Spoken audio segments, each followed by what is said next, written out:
নমস্কার বন্ধুরা, আমার চ্যানেলের আরও একটি নতুন পর্বে আপনাদেরকে স্বাগত। আজ কিন্তু আবারও অনেক দিন পর আমি একটা ভীষণ সুন্দর স্বাদের রেসিপি নিয়ে হাজির হয়েছি। আমি কিন্তু পমফ্রেট মাছ খেতে ভীষণ পছন্দ করি, তার জন্য কিন্তু আজকে একটা পমফ্রেট মাছের রেসিপি নিয়ে হাজির হয়েছি। দেখুন, প্রথমে মাছগুলোকে পরিষ্কার করে ধুয়ে কিন্তু আমি হলুদ মাখিয়ে নিলাম। হলুদটা মাখিয়ে 15 মিনিট রাখার পর কিন্তু এখানে আমি লবণটা দিয়ে দিচ্ছি। তারপর লবণটা দিয়েও কিন্তু আমি মোটামুটি 10 থেকে 12 মিনিটের মতন একটু ভালো করে মাখিয়ে রেখে দেব। আমি এখানে খুব অল্প একটু কিন্তু Kashmiri red chilli powder use করেছি।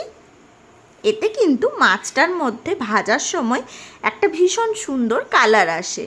আর যেহেতু এটা সামুদ্রিক মাছ, সেই কারণে কিন্তু এখানে একটুখানি সর্ষের তেলও ব্যবহার করতে হবে। এতে কিন্তু মাছটা ভাজার সময় ছিটকাবে না। দেখুন, এরপর 15 মিনিট হয়ে গেছে, মাছটা কিন্তু ভেজে নেওয়ার পালা। তার জন্য কড়াইয়ে পর্যাপ্ত পরিমাণ তেলের মধ্যে কিন্তু প্রথমে মাছটাকে দিয়ে দিলাম। আমি কিন্তু এখানে একসাথে দুটো করেই মাছ দিয়ে ভেজে নেব। খুব বেশি মাছ একসাথে দিয়ে ফেললে কিন্তু মাছগুলো ভেঙে যাবে। এই যে দেখুন, বোথ সাইড কিন্তু উল্টে পাল্টে আমার সুন্দর করে ভেজে নেওয়া হয়ে গেছে। এবারে মাছগুলোকে তুলে নিচ্ছি। আর এদিকে একটা মশলা তৈরি করে নেব। তার জন্য এখানে কিন্তু একটা ছোট্ট বাটি নিয়েছি। এখানে আমি স্টিলের একটা ছোট বাটি নিয়েছি। এরপর এর মধ্যে দিয়ে দেবো 1 টেবিল চামচের মতো কালো সর্ষে, আর দিয়ে দেবো 1 টেবিল চামচের মতন সাদা সর্ষে। অনেকে কিন্তু এটাকে হলুদ সর্ষেও বলে থাকে। এখন এই দুটো কিন্তু অবশ্যই সম পরিমাণেই দিতে হবে। যদি 1 টেবিল স্পুন সাদা সর্ষে দেন, তাহলে 1 টেবিল স্পুনই কিন্তু কালো সর্ষেটাও ব্যবহার করার চেষ্টা করবেন। দেখুন, সর্ষেগুলো কিন্তু এখানে দেওয়া হয়ে গেছে। এবারে দিয়ে দেবো এর মধ্যে পোস্ত। ঠিক যতটা পরিমাণ আমি সর্ষে ব্যবহার করব, তার অর্ধেক পরিমাণ কিন্তু এখানে আমি পোস্ত দিয়ে দিচ্ছি।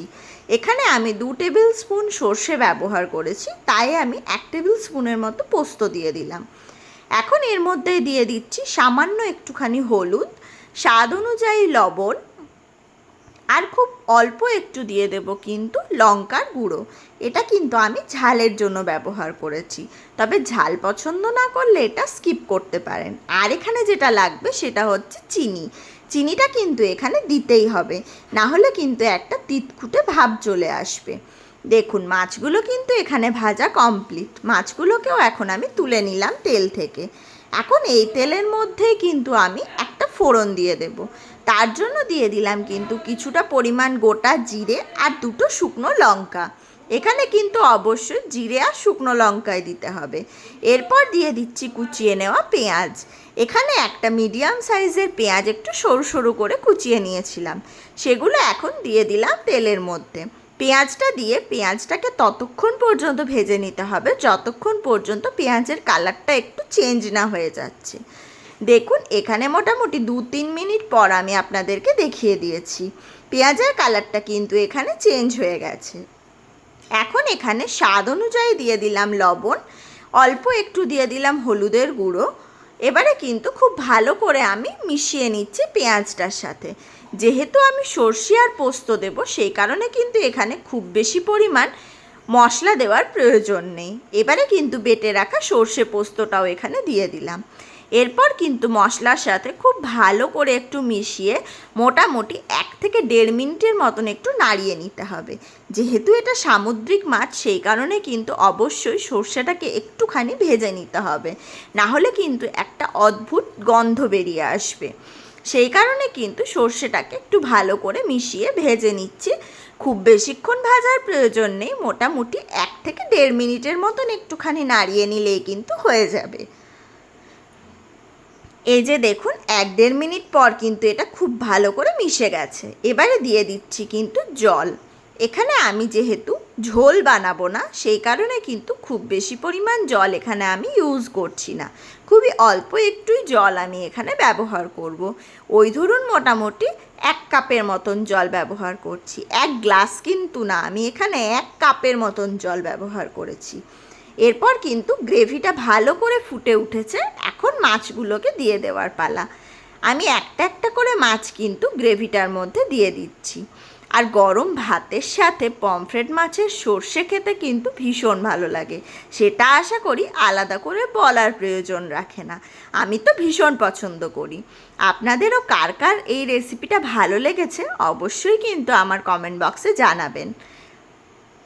দেখুন মাছগুলোকে কিন্তু এখানে আমি দিয়ে দিলাম। এরপর খুব হালকা হাতে মাছগুলোকে কিন্তু উল্টে পাল্টেও দিতে হবে, তবেই কিন্তু মাছগুলোর মধ্যে সর্ষেটা ভীষণ সুন্দর করে ঢুকবে।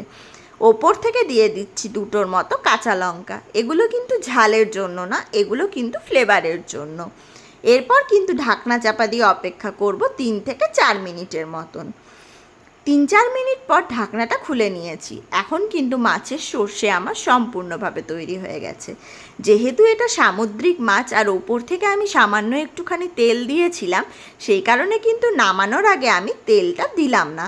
চাইলে এখানে অল্প একটু সর্ষের তেল ব্যবহার করা যেতে পারে, তবে আমি কিন্তু এখানে কোনো রকমের কোনো সর্ষের তেল নামানোর সময় ব্যবহার করলাম না।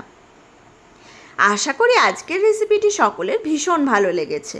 ভালো লাগলে অবশ্যই আমার চ্যানেলটিকে লাইক, কমেন্ট, শেয়ার করবেন। আর হ্যাঁ, সাবস্ক্রাইব করতে কিন্তু একেবারে ভুলে যাবেন না। বেল নোটিফিকেশানটাও অন করে দেবেন, যাতে আমার সমস্ত রান্নার নোটিফিকেশান সবার প্রথমে আপনাদের কাছে পৌঁছে যায়। আর যদি ফেসবুক থেকে রেসিপিটি দেখে থাকেন অবশ্যই পেজটিকে ফলো করে দেওয়ার জন্য অনুরোধ করলাম। দেখা হবে আবার কোনো একটা নতুন রেসিপির সাথে। ততক্ষণের জন্য ভালো থাকবেন, সুস্থ থাকবেন।